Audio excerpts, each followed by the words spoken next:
Podcast powstaje w ramach akcji Posiłki Mocy. Ratujemy żywność przed zmarnowaniem i dostarczamy ją niemobilnym rodzinom osób z niepełnosprawnościami. Więcej o nas znajdziesz na stronie stowarzyszeniemudita.pl. Cześć, tu Ola Niedziewicz. Zapraszam Cię na nowy odcinek podcastu Mocy. Przedstawiamy w nim historię niemobilnych rodzin osób z niepełnosprawnościami.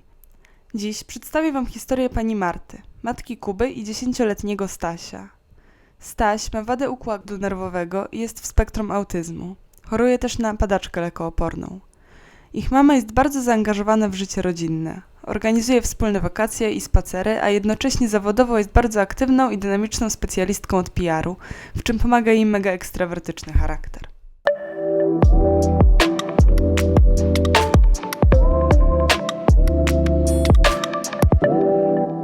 Wybieranie.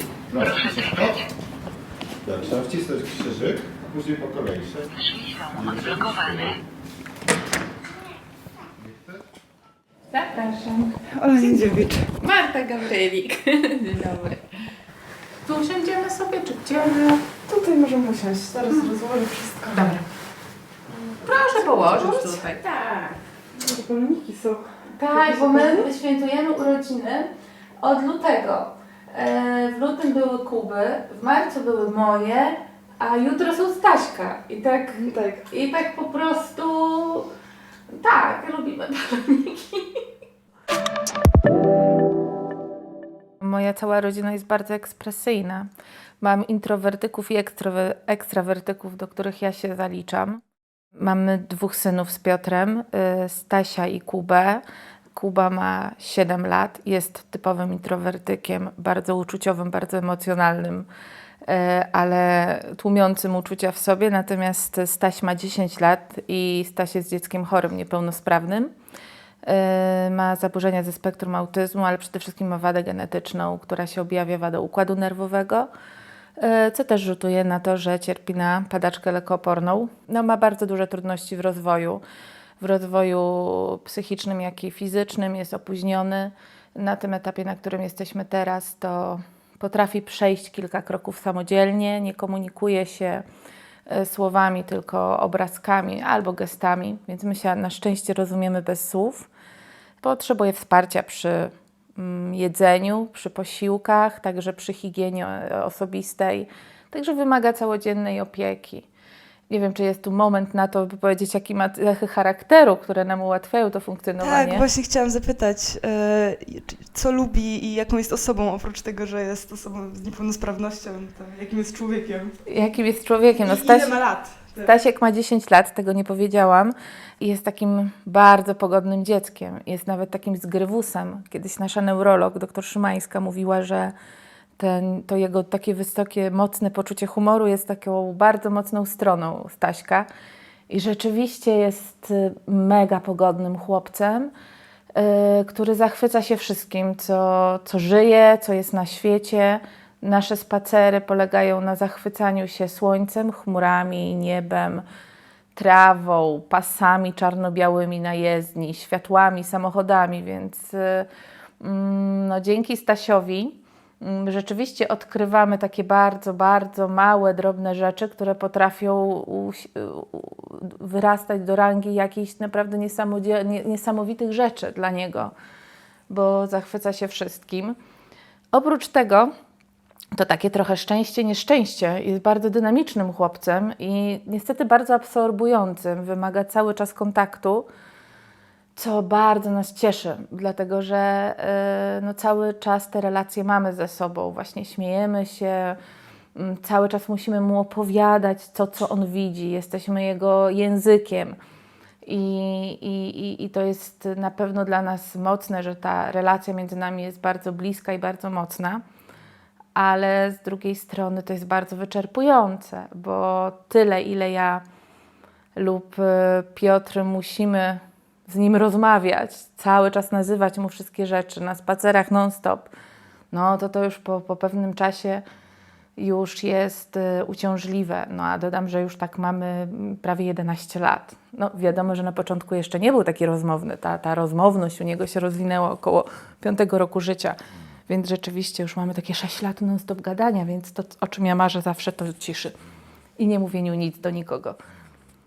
To tym bardziej dziękuję, że się zgodziła Pani spotkać i ze mną porozmawiać. Ale w ciszy, jesteśmy w ciszy i w spokoju, więc jest idealnie. A jak było na początku? Jakie były trudności, kiedy się Pani dowiedziała, że Pani syn będzie miał pewne problemy, będzie wymagał trochę więcej czasu?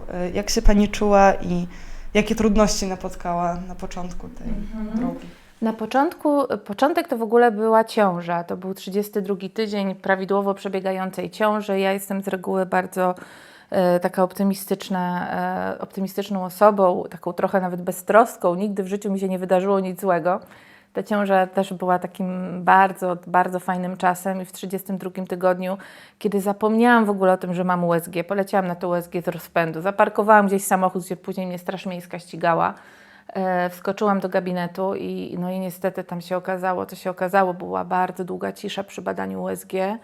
No i tej ciszy ciężko mi zapomnieć, szczególnie przy tych kolejnych badaniach, przy kolejnych dzieciach, bo tego nie powiedziałam, że właśnie spodziewamy się trzeciego dziecka, które będzie w czerwcu. To będzie również chłopiec. No i wówczas rzeczywiście okazało się, że Stasiek ma poszerzone komory boczne mózgu. Na tamten moment nie było wiadomo, co się za tym kryje i czy to jest coś poważnego, czy może jest to wynik brania antybiotyków przeze mnie w ciąży. Więc żyłam z taką świadomością, że może być nic, a może być coś. Oczywiście w pierwszym momencie, do momentu rozwiązania ciąży, działały u mnie mechanizmy obronne i one były bardzo mocne, więc trzymałam się tej pozytywnej wersji, że może być nic. Finałem było to, że urodziłam Staśka w zagrażającej zamartwicy, bo oprócz tego, że miał jakieś wady mózgu, które jeszcze wtedy na tym etapie nie były stwierdzone, to też przyduszał się przez ostatni tydzień i tutaj taki był mały błąd lekarski, bo trafiłam na KTG zbyt krótkie do szpitala. KTG to znaczy? KTG, czyli badanie tętna płodu. Trafiłam do szpitala po tym, jak podczas rutynowej kontroli lekarka w przychodni zauważyła, że mam spadki tętna. Odesłała mnie karetką do szpitala. W szpitalu zrobili mi ten pomiar bardzo krótko, około 20 minut. Uznali, że jest wszystko w porządku. No to gdzieś też zaważyło, że on później jeszcze przez tydzień się przyduszał, oprócz tych wszystkich wad, które już miał, ale o których jeszcze nie wiedzieliśmy. No i pierwszym takim namacalnym dowodem na to, że ze Stasiem jest coś nie tak, no to był wypis ze szpitala, kiedy pani pediatra podeszła do mnie i powiedziała, że mamy dziecko z wadą układu nerwowego, no i taki mamy wypis. I to był taki pierwszy moment, że już wiedzieliśmy, że coś jest nie tak, ale przez to, że to neurologia, czyli najmniej zbadana dziedzina medycyny, to wszyscy mówili, że może być różnie, że może być lepiej, gorzej, tym bardziej, że nie było diagnozy. Na tę diagnozę u Stasia czekaliśmy dość długo, bo aż 4 lata. I co było najtrudniejsze? Na początku chyba nie było tak trudno. Raczej pamiętam macierzyństwo, to był smutny okres. Pamiętam, mieszkaliśmy wtedy na Ochocie, która jest piękna i zielona i ma mnóstwo parków. I pamiętam, jak każdy dzień spędzałam w tych parkach, bo uwielbiam spacerować. Stasia też wyciszały te spacery.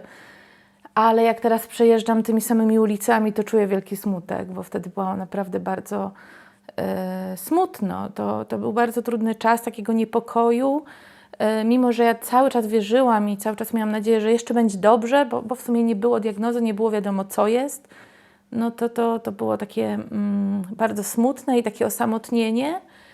I to, co muszę powiedzieć, to przede wszystkim specjaliści, bo w takiej sytuacji, w jakiej znajdują się rodzice na początku, kiedy rodzi się chore dziecko, niezwykle ważna jest możliwość znalezienia od razu dobrego specjalisty. Ja dodam, że mieszkam w Warszawie, w dużym mieście i u dwóch lekarzy zignorowało, nie zauważyło Stasia napięcia mięśniowego wzmożonego w 3. miesiącu. Dopiero 26 maja, dokładnie w Dzień Matki, trafiłam na bardzo dobrego lekarza pediatrę, który sprawił, że ten dzień matki, mój pierwszy dzień matki, był jednym z jednej strony najokropniejszych dni, dlatego że zobaczył, jak bardzo dużo Staś ma problemów i jak wiele wymaga pracy. Wylistowała mi po kolei oczopląs, wszystko, co jest niedobre ze Stasiem. Wyszłam z gabinetu poturbowana po raz kolejny, ale z drugiej strony z takim konkretem, że no to czas walczyć. No i wtedy się zaczęła walka o Stasia i o jego zdrowie. A wie Pani może, czemu ta diagnoza trwała aż 4 lata, ten proces diagnozowania? Dlatego, że Stasiek nie ma typowych objawów, niczego. Podejrzewano wadę genetyczną, ale z drugiej strony dzieci, które mają wadę genetyczną, zawsze przejawiają jakieś dysmorfie. Dysmorfie, czyli takie zniekształcenie albo coś, co inaczej wygląda na twarzy, na ciele, jakieś części ciała, które może troszeczkę mają inny kształt, ale albo inaczej się rozwinęły. U Stasia tego nie było. Bardzo często mówili, że jest to mózgowe porażenie dziecięce. Nasza lekarka nie podzielała tego, mówiła, że to jest coś innego. Natomiast nie było kierunku, w którym można było iść. Lekarze nie wiedzieli na tamtym etapie, w którą stronę iść. Poza tym też jest tak, że badania genetyczne są bardzo drogie i bardzo skomplikowane, więc jeżeli nie mają żadnych podejrzeń, który gen zbadać, no to nie będą na Stasia wydawać miliardów pieniędzy, żeby zbadać mu wszystkie geny i żeby ewentualnie się dowiedzieć. No, trzeba było poczekać na jakiś znak. Ten znak się pojawił około 4 roku życia, tylko ciężko to nazwać znakiem. Po prostu pani z Instytutu Matki i Dziecka, szefowa kliniki genetyki, po długich namysłach i obserwacji Stasia uznała, że warto zbadać pewien gen. Bo przy tym dodam, że wszystkie podstawowe badania genetyczne, jak kariotyp i inne takie, które się wykonuje w pierwszych fazach, wychodziły u niego pozytywnie, czyli wiadomo już było, że to jest nietypowa choroba, bo kariotyp zbada te kilkadziesiąt tysięcy podstawowych wad genetycznych, a jak jest już coś skomplikowanego, no to już wtedy trzeba konkretnie badanie pod dany gen zrobić. No i to jest trudne. No i wtedy to się udało. I wtedy się dowiedzieliśmy, na co Stasio cierpi. Czy miała Pani wsparcie w kimś na początku macierzyństwa? Rodzina bardzo o mnie dbała, szczególnie, że dość szybko pojawiły się komplikacje w przypadku padaczki. Ta padaczka na początku objawiała się stanami padaczkowymi, co jest bezpośrednim zagrożeniem życia. Na szczęście karetka do nas szybko przyjeżdżała i ratowała Stasia, ale spędziliśmy bardzo dużo czasu w szpitalu, w polskich szpitalach. Dalej to się nie zmieniło. No, warunki dla mam z dziećmi są koszmarne. Czasem jest lepiej, czasem jest gorzej. Ja trafiłam na bardzo złe warunki.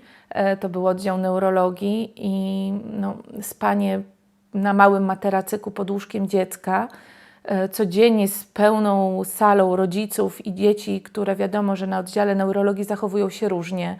Krzyczą, uderzają głową. To był bardzo trudny czas, który wymagał, to było takie pierwsze starcie z chorobą, z tym, że to jest mój świat. Bo jeszcze dodam, że na początku gdzieś, zanim jeszcze urodziłam Stasia, ta niepełnosprawność kojarzyła mi się tak stereotypowo. I sama muszę to przyznać, że kojarzyła mi się z jakimś zaniedbaniem, z biedą, ze smutkiem. Te dzieci, które widziałam na wózkach inwalidzkich, kojarzyły mi się, może nie podchodziłam do nich z taką empatią, jak po prostu po urodzeniu Stasia. I po tym ciężko było mi zaakceptować, że to jest mój świat. No i a propos wsparcia, zarówno podczas pobytów w szpitalu, które były bardzo długie i bardzo wyczerpujące, to mama każdego dziecka, które spędza w szpitalu, wie, jak to wygląda. Rodzice bardzo wspomagali. Oczywiście z Piotrem trzymaliśmy się razem i przeżywaliśmy to bardzo mocno. Dbały o mnie sąsiadki, które dostarczały mnóstwa smakołyków, naleśników i innych rzeczy do szpitali. Przez to rozpoczął się proces tycia. O tym też warto powiedzieć, ale to może o tym powiem później. Mój proces tycia. I co? I co mi jeszcze pomogło? Pomogli mi dobrzy ludzie, specjaliści, którzy potrafili zorganizować albo polecić Stasiowi najlepszych specjalistów. Trafiłam od razu na bardzo dobrych specjalistów i terapię. A jak obecnie wygląda Pani taki przeciętny dzień? Ponieważ wspomniała Pani o tym, że Stasiu wymaga dużo opieki, ciągłej opieki. I jak to wygląda na co dzień? No tak, dni są bardzo barwne, kolorowe, tak jak już powiedziałam wcześniej, ekspresyjne i bardzo wyczerpujące. I o ile jeszcze tak do 5. roku życia towarzyszyło mi takie poczucie dumy, że tak wspaniale wszystko ogarniam, że mimo tej ciężkiej sytuacji dajemy radę, łączę pracę z obowiązkami domowymi. Dodam, że tutaj mamy to szczęście, że nam pomagają rodzice, bo gdyby nie oni, wiadomo, że nie pracowałabym. Ja długi czas miałam wyrzuty sumienia, czy powinnam może bardziej zająć się Stasiem i zarzucić karierę, ale z drugiej strony moja praca daje mi dużo radości i satysfakcji i ona powoduje, że gdzieś tą równowagę psychiczną mam i trzymam i dzięki temu chyba mam też więcej siły na to, żeby się zająć Stasiem, ale a propos, tych sił jest coraz mniej, dlatego, bo Stasiek wymaga cały czas opieki i o ile jeszcze w tygodniu jest tak, że do 1:30 jest w szkole, to po tej szkole mamy często rehabilitację, a później zaczyna się po prostu programowanie dla niego każdej godziny. Bo Stasiek, tak jak już powiedziałam wcześniej, bardzo lubi kontakt i relacje. On nie jest w stanie się sam sobą zająć. To jest bardzo dla nas trudne, bo im dłużej czasu żyjemy w tej przestrzeni, w takiej rzeczywistości, to tym mniej mamy siły, też się starzejemy. Także to też jest tak. I ta początkowa duma, że wszystko ogarniamy, bo była ta siła w nas, no powoli zamierała i wyparta została przez przemęczenie, przez wyczerpanie, bo no jest to bardzo trudne. Stasiowi trzeba pomagać w każdej czynności, ale to chyba nie jest tak trudne. Najtrudniejsze jest to, że cały czas musimy z nim spędzać czas. On kocha spacerować, my też lubimy spacerować, ale w pewnym momencie już nam nogi odmawiają posłuszeństwa, już nie mamy na to siły. Poza tym mamy drugie dziecko, które no też jest wymęczone spacerami ciągłymi. To jest chłopak, który chciałby robić coś innego. Jak Kuba był młodszy, bardzo chciał być na placu zabaw. Natomiast to muszę dodać, że Stasiek nie stoi w miejscu. On nie mogę postawić wózka i on będzie patrzył na drzewa albo roślinki. On musi cały czas jeździć, chodzić, i musimy przy tym do niego mówić. Więc mega wyczerpujący jest dzień. Dni wolne są dla nas gehenną, dlatego że jak Staś jest pozbawiony terapii, czy z powodu choroby, czy z powodu świąt, albo przerw, albo pandemii, która miała miejsce, staje się bardzo szybko sfrustrowany, agresywny, płacze, krzyczy, wszystkim rzuca, bo jego dzień polega na tym, że on wstanie o godzinie 7 albo 6:30, o godzinie 8 jest gotowy do wyjścia. Jeżeli on nie wyjdzie, no to jest zaburzenie całego jego rytmu. I rzeczywiście zdarzają się non-stop takie sytuacje, że Piotr w razie niepogody, latem jest inaczej, możemy z nim wyjść, chociaż naprawdę już nie mamy siły, ale zimą jeździmy z nim samochodem rano, żeby po prostu zająć mu czas. Wracamy do domu, to jest jedzenie, picie, później znowu ciągnie za rękę, więc musimy się z nim bawić, musimy mu cały czas coś mówić. No nie mamy wolnego momentu. Mamy mnóstwo rzeczy z Piotrem, których nie przegadaliśmy chyba od pół roku, bo jedyny moment na to, żeby razem wspólnie porozmawiać, to jest wieczór około 21:30, ale wtedy po prostu siedzimy razem i odpoczywamy i nie mówimy do siebie nic, tylko po prostu razem blisko siebie odpoczywamy. Więc tak. I dodam jeszcze o wakacjach, bo wakacje też są dla nas bardzo trudnym czasem, bo wtedy Stasiek pozbawiony jest 2 miesiące szkoły i to w Polsce jest tak bardzo źle przemyślane. Zresztą też dużo innych rzeczy też jest nie do końca dobrze pomyślanych dla opiekunów i dla dzieci niepełnosprawnych, ale wakacje są takim momentem, które się właśnie zbliżają i jestem przerażona, bo wtedy musimy mu wypełniać całe dni. Staśka przecież nie wyślemy na półkolonie albo nie pójdzie sobie pobiegać na plac zabaw. On wymaga cały czas opieki i zajęcia, a już pozbawienie go terapii powoduje wielką frustrację i agresję. I ja widzę, że to dziecko się męczy, z drugiej strony my się męczymy. No i czas wakacji to zawsze wakacje żegnamy z uśmiechem. Do jakiej szkoły chodzi Stasiu? Czy to jest szkoła specjalna, czy... To jest szkoła specjalna prywatna na Bronowskiej. Wybór szkoły był dla mnie też bardzo trudnym zadaniem, ale też dostarczył mi bardzo wiele negatywnych emocji, dlatego że podczas dni otwartych, kiedy szkoły prezentowały swoje profile, zobaczyłam, że Stasiek może się na przykład do wielu nie dostać. W Warszawie niektóre szkoły specjalne przyjmują tylko dzieci z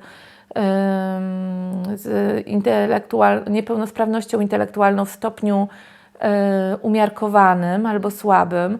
Gdzie indziej szkoły specjalne przyjmują dzieci, ale poruszające się samodzielnie. I to było dla mnie bardzo trudne, dlatego że nie spodziewałam się, że moje dziecko jeszcze nie spełni kryteriów dostania się do szkoły specjalnej, która z założenia dla rodzica dziecka niepełnosprawnego jest tą szkołą taką podstawową, bo my nie myślimy o integracyjnej. Już się dawno pogodziliśmy z tym, że Staś ma taką niepełnosprawność intelektualną, że tylko szkoła specjalna. A tu okazuje się, że nie wszystkie szkoły specjalne. I wybrałam szkołę kameralną, bo jest tam około 40 uczniów. No i uwielbia chodzić do tej szkoły. Uwielbia, to jest ta rutyna, rano pobudka, buty założone, jest spokojny, że idzie. Niestety jego stan zdrowia i ogólnie funkcjonowania pozwala tylko na to, żeby on chodził mniej więcej do 1:30, do 2:00, co jak ja przy pracy jest bardzo trudne. I to dziecko niepełnosprawne, które wraca o 1:30 lub o 2:00 do domu, bardzo rozbija ten dzień pracy i to wymagało ode mnie bardzo dużego wysiłku, żeby pogodzić. Oczywiście pomagali nam rodzice i wciąż pomagają. Teraz aktualnie jestem na przedmacierzyńskim urlopie, więc jest też inaczej, mam więcej czasu, ale to dodatkowo wzmacniało nasze wyczerpanie. A ma kolegów w szkole? Jest bardziej samotnik, on nawiązuje relacje z dorosłymi, z dziećmi nie za bardzo. I pamiętam takie zdanie, które wypowiedział kiedyś taki chłopiec 20-paroletni z niepełnosprawnością intelektualną, które jeszcze wtedy nie wiedziałam, że tak będzie, ale powiedział, że osoby niepełnosprawne nie mają przyjaciół. No i to jest takie trudne. A jak rodzeństwo Stasia, jego brat, reaguje na jego niepełnosprawność? Kuba ma 7 lat. Powinna się w nim już rozwinąć empatia dotycząca Stasia i zrozumienia tej sytuacji, ale jeszcze tego nie ma i ja czekam, że to lada moment nastąpi. Kuba widzi dziwność Stasia, ale przede wszystkim te ich relacje są trudne, bo bardzo długi czas Stasiek podgryza, ciągnie za włosy, gryzie, wyrzuca jego zabawki.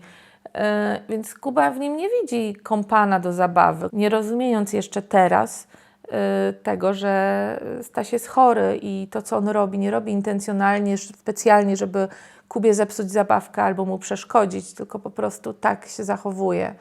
Więc relacje między nimi są oschłe. Staramy się nad tym pracować, ale ciężko, bo Kuba bardzo lubi porządek. Kuba bardzo lubi mieć wszystkie zabawki czyste i w ogóle w jak największym takim porządku. Stasiek z kolei widzę, że coraz bardziej oczekuje od Kuby, żeby Kuba wszedł w nim w relacje, żeby Stasiek mu coś pokazuje, żeby Kuba coś nazwał, tak jak my to robimy, że cały czas z nim jesteśmy, cały czas jesteśmy dla Stasia. Ale nie, Kuba na razie jest jeszcze na to niegotowy, nieotwarty. Mam nadzieję, że to się zmieni. Na pewno w przyszłości się zmieni, jak dorośnie i zrozumie tę sytuację, ale mam nadzieję, że ta empatia u niego wkrótce nadejdzie i podejdzie do Stasia w zupełnie inny sposób niż do tej pory.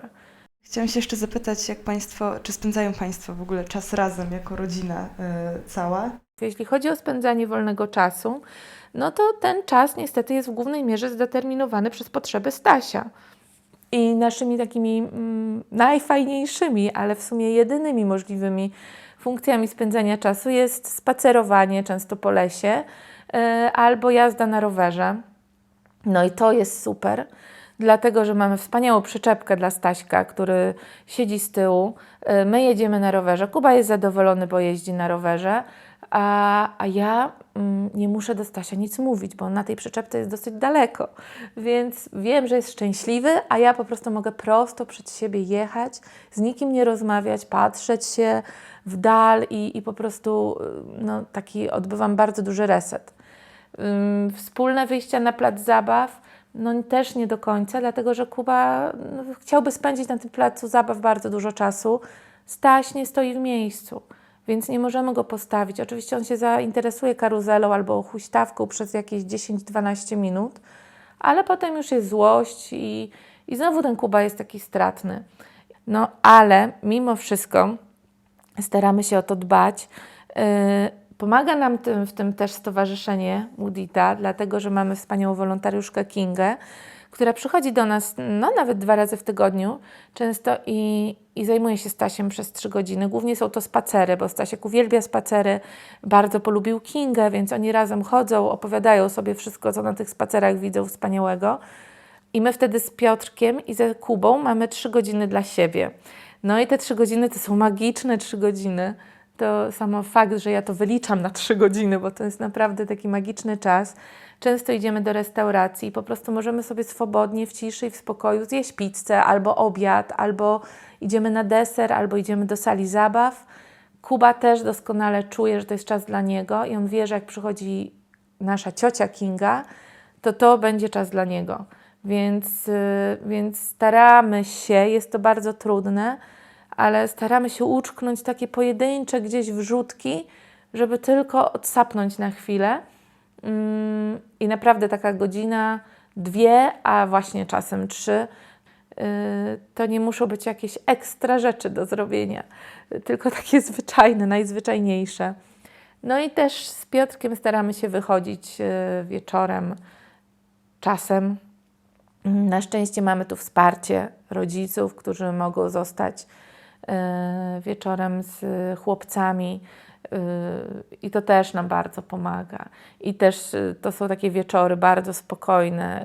Wystarczy, że przejdziemy nawet do jakiejś kawiarni albo restauracji oddalonej od domu o, nie wiem, 200 metrów, 300 metrów i to już powoduje, że już jesteśmy zresetowani i możemy nadgonić te tematy, na których omówienie nie mamy czasu często przez pół roku. Tak, ale mimo wszystko wydaje się Pani bardzo optymistyczną osobą i opiekuje się 2 dzieci, w tym jednym z niepełnosprawnością i pracuje do tego. I chciałam zapytać, skąd Pani czerpie moc, żeby to wszystko ogarniać, żeby radzić sobie? No to chyba na pewno z mojej natury to dużo daje, moje takie nastawienie i chyba takie poczucie, że lubię, jak jest dobrze. Oczywiście to zabrzmi śmiesznie, bo w sytuacji z chorym dzieckiem, z niepełnosprawnym dzieckiem jest bardzo dużo lęków. Są lęki o przyszłość, są lęki, no to jest lęk taki, który zabija w sumie każdego rodzica. Jak pomyśli sobie, co się wydarzy z jego najkochańszym dzieckiem, jak zabraknie rodziców. To są lęki o pieniądze na rehabilitację, o zdrowie, więc tych lęków jest mnóstwo i takiego obciążenia jest naprawdę mnóstwo, ale staram się wyłapywać i żyć tymi dobrymi momentami, bo te złe momenty albo obawy po prostu wchłonęłyby mnie w jakąś bardzo czarną dziurę, taką pełną smutku, a jak gdzieś naprawdę tak cenię sobie radość życia i jakieś szczęście i zawsze to szczęście wszędzie widziałam. I chyba to pomaga mi najbardziej. Plus to, że jesteśmy z Piotrkiem, więc to też jest sytuacja taka, że jesteśmy w tym razem. Nie wiem skąd jeszcze. Od Stasia to na pewno, bo widzę, że Stasiek jest dzielnym chłopakiem, więc skoro on jest taki dzielny, no to my nie możemy inaczej. I to, że idzie powoli do przodu. Myślę, że to też jest dużym motywatorem i takim kojącym balsamem na nasze ciała, że widzimy, że ten rozwój, mimo że jest bardzo uciążliwy i bardzo powolny, to jednak Staś idzie do przodu. No ale właśnie relacja z nim, śmiechy, zgrywy, no to wszystko razem chyba powoduje, że staramy się dniem codziennym żyć w szczęściu, w jakimkolwiek, mimo że jest to bardzo trudne. I zawsze to powtarzam, że chyba nie zmieniłabym mojego życia, ale po prostu chciałabym mieć tylko więcej sił na przeżycie niego, bo to dla mnie w tym momencie jest największy problem, brak sił. A czy ma Pani jakieś marzenia albo plany? No, największym marzeniem to oczywiście jest Stasio, to jest to, żeby był szczęśliwy i żeby był jak najbardziej samodzielnym i zdrowym chłopcem. Wiemy, że z tym jest trudno, a takie osobiste marzenia i plany. W zeszłym roku byliśmy z Piotrkiem pierwszy raz na wyjeździe bez Stasia, ale z Kubą. Dodam, że wyjazd ze zdrowym dzieckiem kontra chorym dzieckiem to jest tak, jakbyśmy odpoczywali i byli sami. Jest nieporównywalne opieka nad normalnie rozwijającym się dzieckiem, a dzieckiem z potrzebami specjalnymi. Byliśmy na wyjeździe na tydzień, wyjechaliśmy sami i to był najwspanialszy czas.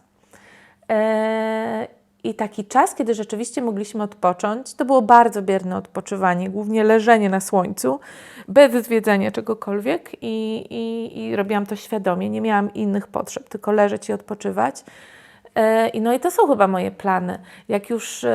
Jak już zasmakowaliśmy tego, że możemy, a udało nam się to dzięki zaangażowaniu 8 osób. To był bardzo ścisły grafik na ten tydzień, jak my wyjechaliśmy, żeby odbierać Stasia ze szkoły, przywozić go ze szkoły. Osoby musiały z nim spać. Wolontariusze ze Stowarzyszenia Mudita oraz jeszcze tam znajomi byli obstawieni co do spacerów, no bo umówmy się, że nasz Staś bardzo energiczny, no wymaga jedna osoba, a na pewno dziadkowie nie daliby rady się nim opiekować. Byłoby to zbyt wyczerpujące dla nich. Więc mając ułożony taki grafik, po prostu z zaangażowaniem 8 osób wyruszyliśmy i to są moje marzenia, żeby raz do roku mieć tydzień takiej wolności i spokoju. A czy jeszcze jakieś marzenia? Moim marzeniem było mieć 3 dziecko. No to pojawi się za 2 miesiące. No będzie przetrudno, będzie niewyobrażalnie trudno, ale to się unormuje na pewno i wrócimy do naszych trudów codziennych po prostu.